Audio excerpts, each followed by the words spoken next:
May kwento akong ibabahagi sa inyo mga kagantimpala at sana magustuhan nyo. Paano? Simulan na natin ang kwento. Itong mga panahong ito, kasalukuyang nagdadalang tao si Marites at nakatira sila sa dulo ng baryo kung saan paunti-unti na lang ang mga kabahayan. Ang asawa ni Marites na si Miguel ay isang magsasaka. Ito rin kasi ang tanging hanap buhay ng mga tao doon sa baryo nila. Kaya kung minsan, kapag aalis na si Miguel, si Marites na lang ang mag-isang naiiwan sa pamamahay nila. Minsan pa nga, gabi na kapag umuuwi itong si Miguel. Nung mga 2 buwan pa lang ang tiyan ni Marites, wala naman siyang kakaibang nararamdaman o naririnig tuwing sasapit ang gabi. Ngunit sa paglipas ng mga buwan, ito na, nakakaramdam na siya ng mga kakaiba. Tulad na lang ng isang gabi, nakarinig siya sa silong ng bahay nila ng pag-aangil ng isang baboy. Yari lang kasi sa kawayan ang sahig nila nung mga panahong iyon. Tandaan niya pa na sa tuwing sasapit ang alauna ng madaling araw, doon niya naririnig ang mga angil ng baboy na iyon. Ayon pa sa kanya na parang naghuhukayon sa ilalim ng silong nila. Gawa ng naririnig niya yung mga lupa na nagsisitalbugan. Ang buong akala niya, baboy yun nung kapitbahay nila. Kinaumagahan, nung di na nga siya makatulog. Dahil sa mga naririnig niya, agad niya namang itong sinabi kay Miguel. Nung sinabi niya na nga ang mga bagay na yun, maniwala kayo o hindi mga kagantimpala, biglang napamura si Miguel at nagwika ng, "Kailan mo pa narinig to, Marites?" Bigla namang nagtaka si Marites, gawa ng bakit ganun na lamang kung makapagsalita yung asawa niya. Agad niya naman itong tinanong ng, "Bakit, Miguel? Ano bang ikinagagalit mo?" Wika ni Marites habang panay ang hawak sa tiyan niya. Nang biglang nagmamadaling umalis yung asawa niyang si Miguel, na para bang di siya nito naririnig. Pumunta yun sa kanilang silong at tiningnan ang kalagayan nito. Maya-maya pa, bigla na naman itong napamura.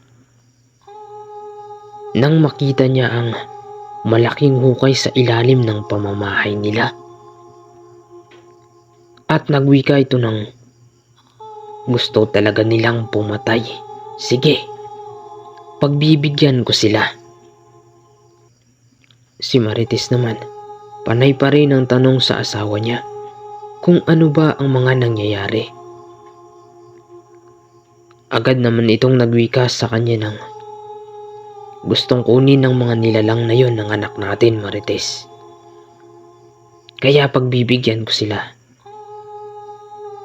Sa madaling salita, inaaswang kayo ng anak natin. Nanggigigil na wika nito.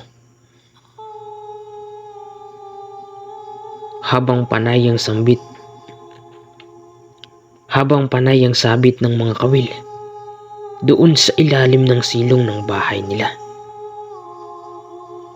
Tingnan natin kung di madadala ang mga demonyong yan. Nanggigigil ng wika ni Miguel. Sobra naman ng kabang nararamdaman ni Marites ng mga oras na yun. Gawa ng di niya lubos akalain na matagal na pala silang inaaswang nang dinadala niya. Kinahapunan, habang kumakain sila. Muli na namang nagwika si Miguel sa kanya ng, "Marites, kapag may narinig ka uli mamayang gabi, sabihin mo kaagad sa akin." Tumango lang naman si Marites, sabay subo ng pagkain. Lumipas na nga ang gabing iyon, wala namang nangyari. Ngunit dumaan ang maraming buwan. Ito na, mga bandang 12:00 na ng mga oras na yon. Bale, nasa kahimbingan na ng tulugan. Nang biglang, nagising ulit si Marites. Nang may narinig uli siyang tumatawag sa pangalan niya. At nanggagaling yun sa labas ng kanilang bintana. Bigla niyang naalala na nakalimutan niya palang isara yung isa sa mga bintana nila. "Marites! Marites! Halika! Marites!" Pagkarinig ni Marites ng boses na yon, yung tumatawag sa pangalan niya, biglang nanindig ang mga balahibo niya. Gawa ng, ayon sa kanya, parang nanggaling yun sa kailaliman ng lupa. Bigla niya namang tinapik ang asawa niyang si Miguel nang makaramdam siya ng pananakit ng tiyan niya. Miguel, sumasakit ang tiyan ko." Bakit? Marites, manganganak ka na ba?" Pag-aalala ni Miguel. Kung di nyo kasi na itatanong, kabuwanan na ni Marites ng mga panahong iyon. Nang biglang, sumigaw ang asawa niyang si Miguel at pinagmumura yung nilalang na nasa labas ng kanilang tahanan. Mahigit ang ilang minuto, biglang nanindig ang buong katawan nila nang magsalita ang nilalang ng, "Miguel, kung di ka sana nakialam sa amin ni Marites, noon pa man, ako na sana ang napangasawa niya, hindi ikaw. Pero ayos lang sa akin yon, Miguel. Kukunin ko na lang ang sampling sa sinapupunan niya bilang kabayaran."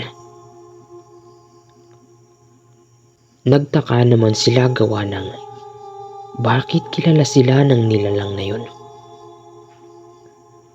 Muling naalala ni Miguel na bukod sa kanya,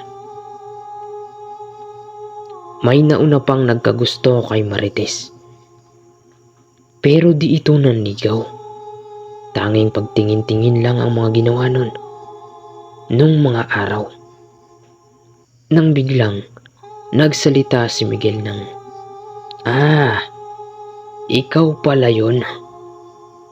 Kung nanligaw ka lang sana, baka may pag-asa ka pa. Pero baka hindi na, kasi ako talaga ang itinadhana para kay Marites. Pasensya ka na, bunag. Tama ako, di ba? Ikaw yan." Tumawa lang naman yung nilalang matapos niyang marinig yung mga sinabi ni Miguel. "Magaling, Miguel. Ngayon, ibigay niyo sa akin ang supling sa tiyan ni Marites." Nanggigigil na wika ng nilalang. "Bago mangyari yan, kailangan mo muna akong mapatay, bunag," wika ni Miguel habang dahan-dahan niyang hinuhugot ang kanyang punyal sa kampilan nito.